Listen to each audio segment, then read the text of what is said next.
Vivian Tate was 39 years old, and for 11 years she had kept her husband's world running so smoothly he had never once thought to ask how. She drove a 7-year-old Nissan Altima with a cracked dashboard vent she had been meaning to replace. She carried her lunch to work in the same insulated bag her mother had given her the Christmas before she passed.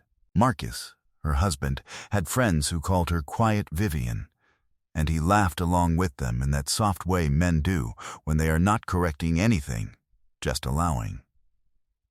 She was a structural engineer for a mid-sized firm in Charlotte, and her colleagues knew her as the one who caught the load errors, the one who read the reports nobody else read, the one who stayed late not because she had to, but because she needed the numbers to be right.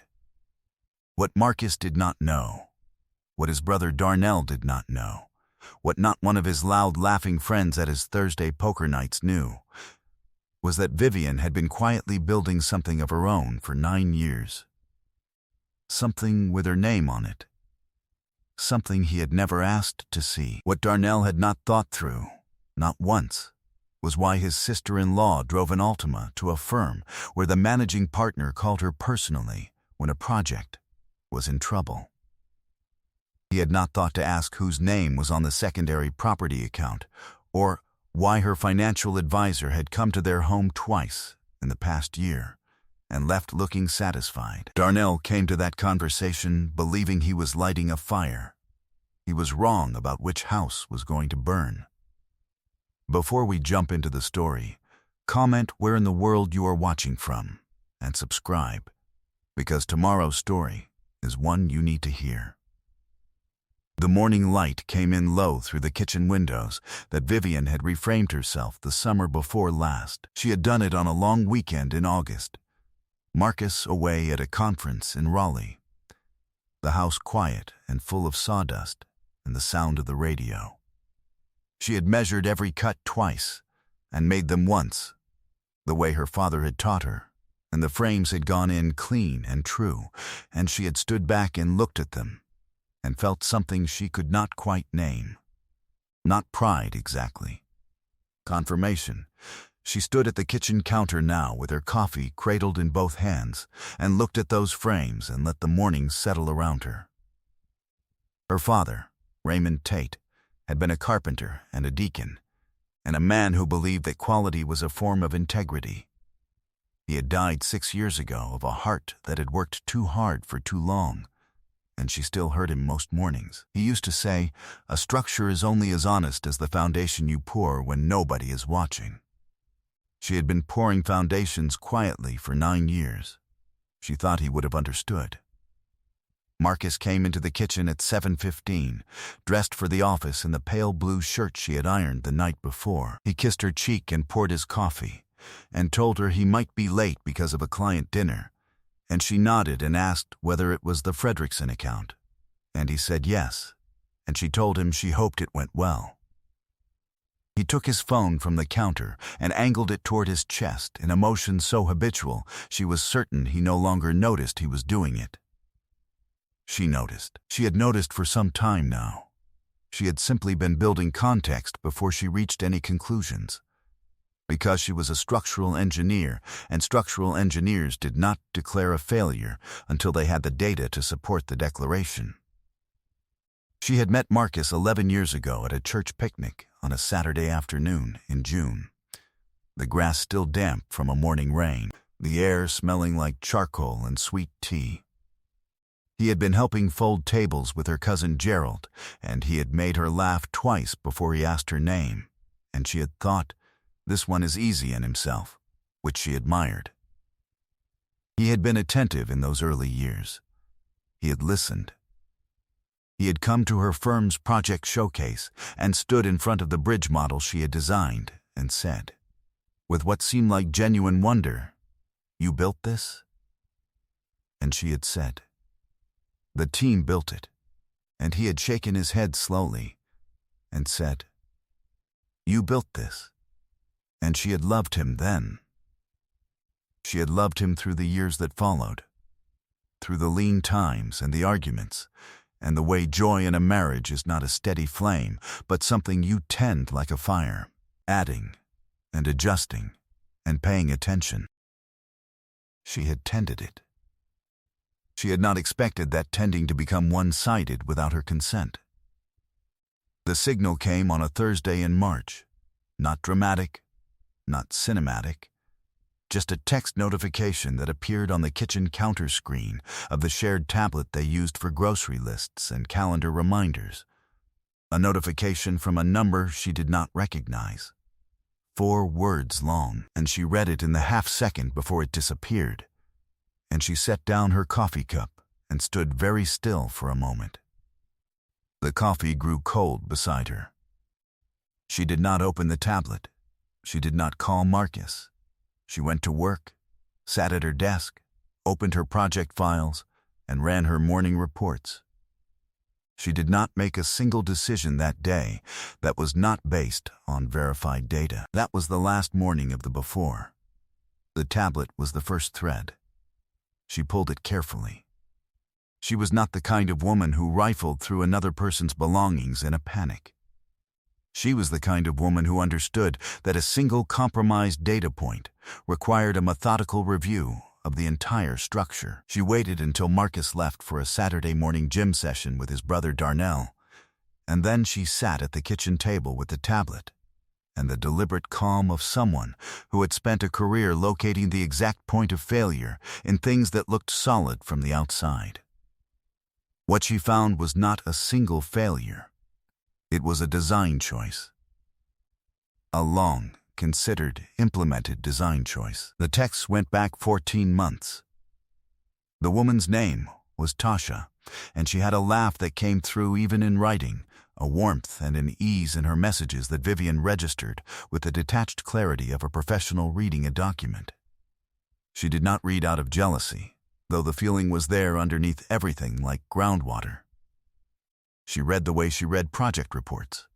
She read for structure, for timeline, for what was load-bearing and what was decorative. What she found was that the relationship had moved well beyond text. There were references to an apartment in Noda that she did not recognize. References to weekends accounted for by business travel that Vivian had packed bags for, had made coffee for, had kissed cheeks at the door for. There were references to money. 14 months of incremental transfers from a joint savings account she rarely accessed because Marcus had said, years ago, that he would manage that one, the operational account, easier if one person handles the logistics. And she had agreed because she had her own accounts, her own structures, and she had trusted him with the shared foundation the way you trust the subcontractor on the pour when you are busy on another part of the site. $41,000 over 14 months. Her hands did not shake.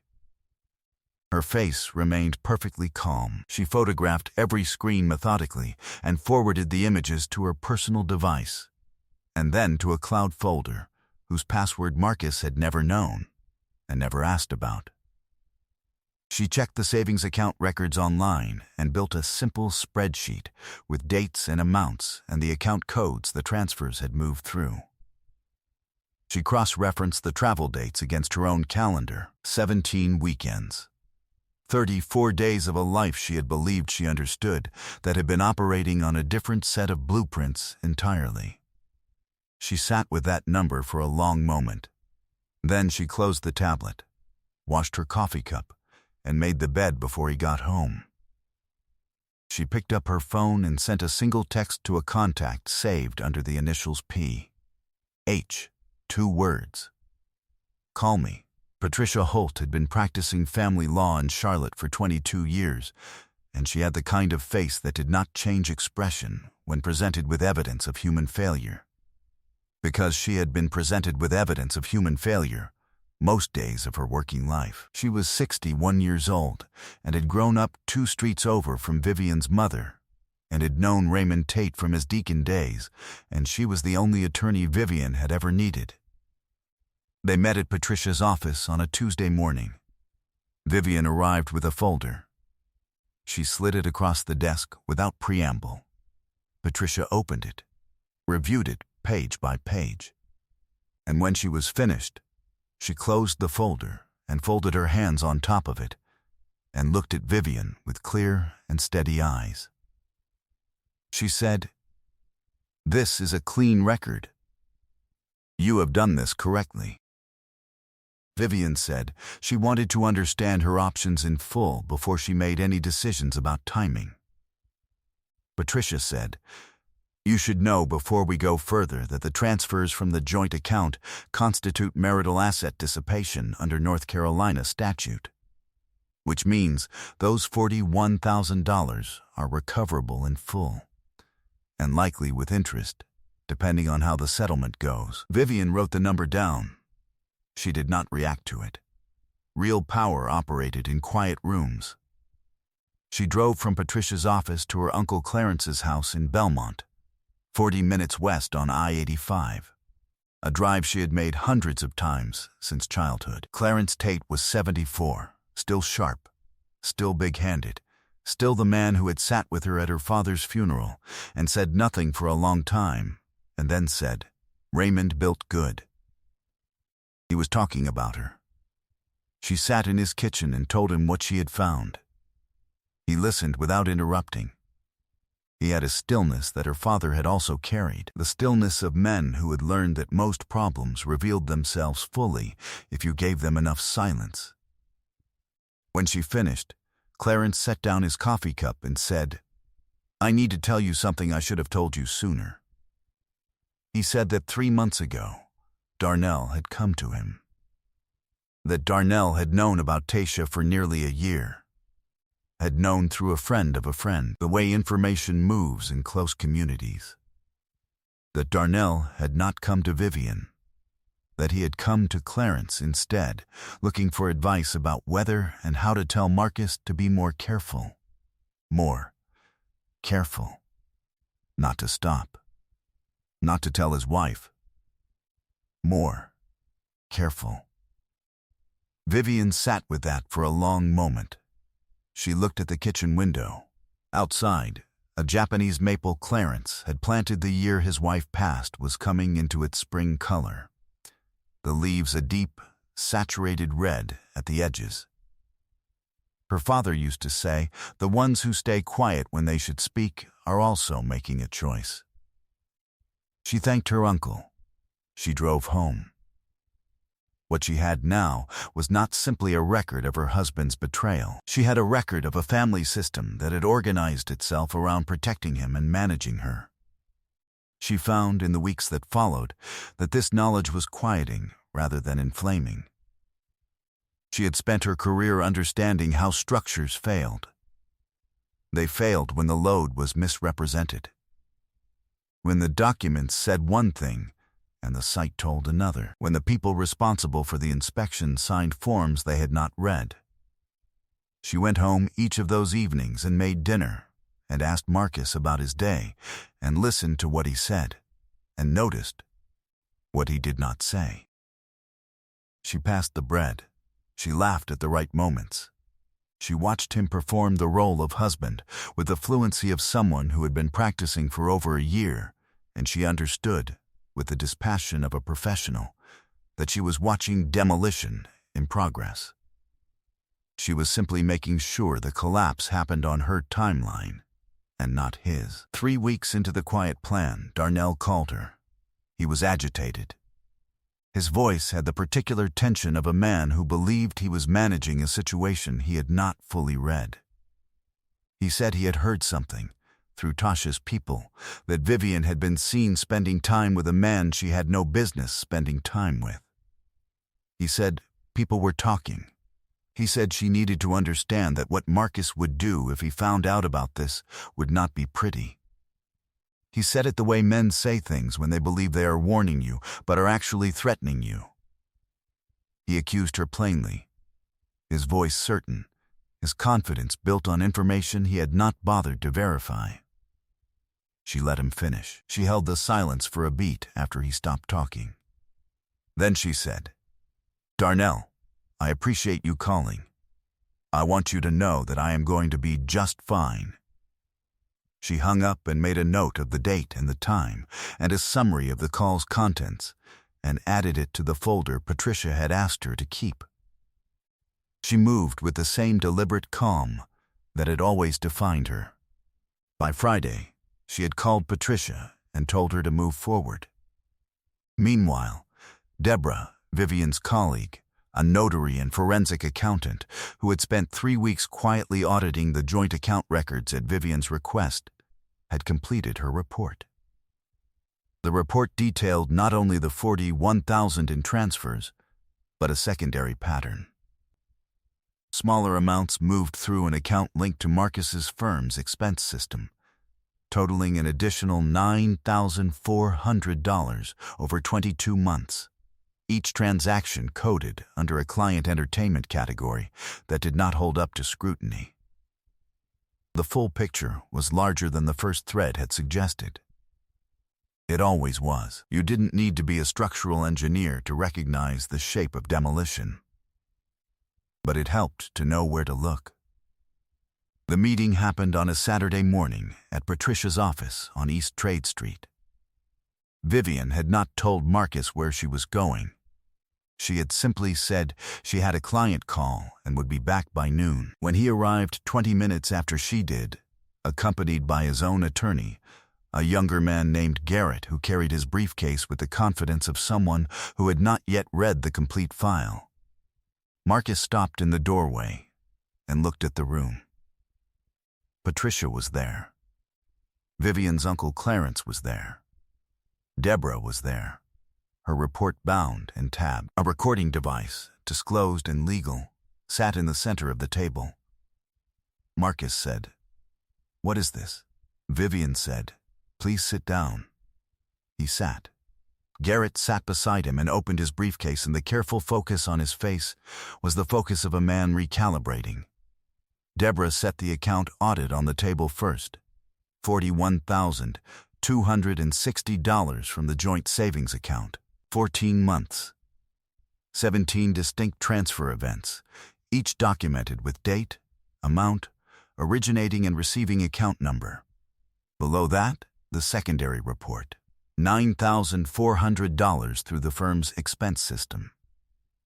The full total, neatly stated at the bottom of the final page, was $50,660. Then, Patricia set down the property records. The apartment in Noda, held in Marcus's name, purchased 11 months ago with a down payment that had moved, through 2 intermediate transfers, from the joint operational account that he had volunteered to manage 9 years ago because it was easier if one person handled the logistics. Marcus's attorney put a hand on his arm. Marcus did not speak. Then, Vivian set down the last document herself. It was a business filing from the North Carolina Secretary of State's office. An LLC, established 9 years ago, in her name alone. Below it, a single-page summary prepared by her financial advisor of the LLC's current holdings. Property, contracts, long-term investment accounts. The number at the bottom of the page was enough to change the shape of the room. It was not a small number. It was the kind of number that made Garrett look up from the page and look at Vivian and quietly revise every assumption he had walked in with. Marcus stared at the document for a long moment. Then he said, softly, "You never told me about any of this."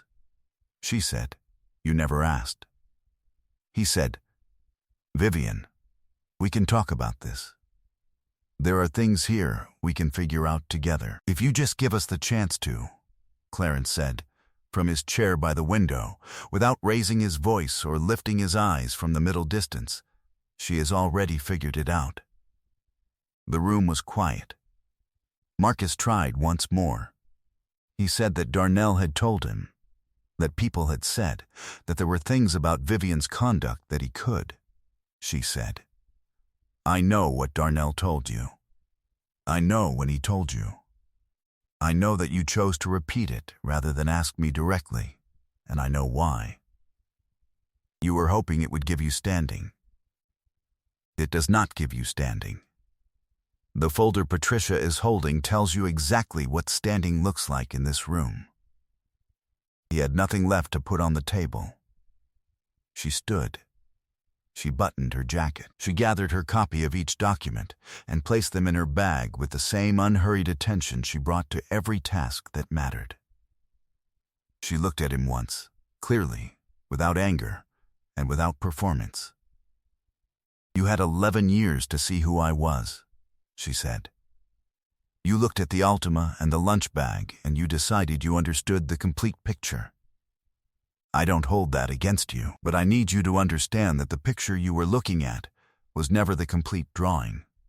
You picked the wrong woman to build against. I know how to build things that last." She walked out. The door closed behind her, with the soft finality of a load-bearing wall being set into place. She did not look back. 8 months later, Vivian sat on the deck of a house she had designed herself. In the Belmont neighborhood, 3 miles from where she had grown up, the boards laid in the herringbone pattern her father had favored, each one chosen and fitted by her own hands over 2 long weekends the previous October. The Japanese maple she had transplanted from Clarence's yard stood in the east corner of the new garden, still young but holding well, its roots settling into soil she had amended herself before the first frost. The tomatoes she had started from seed in February were splitting at the seams on the vine. The morning light was warm and came in at the low angle she had calculated when she was still on paper with a site plan. The angle that would reach this deck by 8 in the morning through all 4 seasons. She had planned for permanence. The coffee in her hand was the good kind, purchased without apology. There was a man at the other side of the table named Elijah, a quiet architect she had known professionally for 3 years, who had asked her at a conference in Raleigh the previous autumn whether she had ever designed a residence for herself.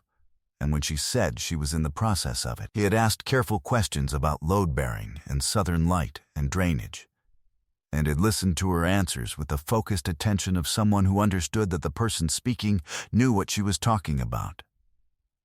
He had not performed. He had simply been present.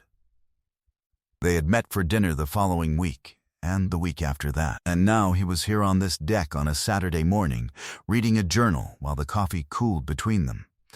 And the morning was easy in a way that felt like something she had always known how to build, but had not yet had the right materials for. Her LLC had expanded in the spring. She had signed 2 new infrastructure contracts, one of them a public commission whose documentation would carry her name in the city's planning records for 30 years. Deborah had helped her restructure the investment account following the settlement, and the figure it reflected now exceeded the number that had silenced Garrett at the conference table. The settlement itself had been finalized without extended litigation. Marcus had signed. She had heard through Gerald that Marcus was renting in a smaller building on the south side. His position at the firm had ended quietly 2 months after the settlement, the expense account findings having made their way, as such things did, into the professional community. Tasha had relocated to Atlanta. The Thursday poker nights had stopped. His mother had called Vivian once, in November, and said she was sorry, and Vivian had said she accepted that, and had meant it, and had not thought about the call again. She did not carry what was not hers to carry anymore. Elijah looked up and offered to bring more coffee. She said yes. She watched the maple in the corner of the yard, its early summer leaves steady in the morning, and thought about her father, who had spent a life building things meant to outlast the builder, who had said that a structure was only as honest as the foundation you poured when nobody was watching. She had been watching. She had been building. She had poured every foundation in the right conditions, with the right materials, on ground she owned. She was free. She was solvent. She was unbothered. I hope you enjoyed that one. Be sure to like the video and subscribe so you don't miss the next story. I've picked out 2 more for you that I think you'll really like.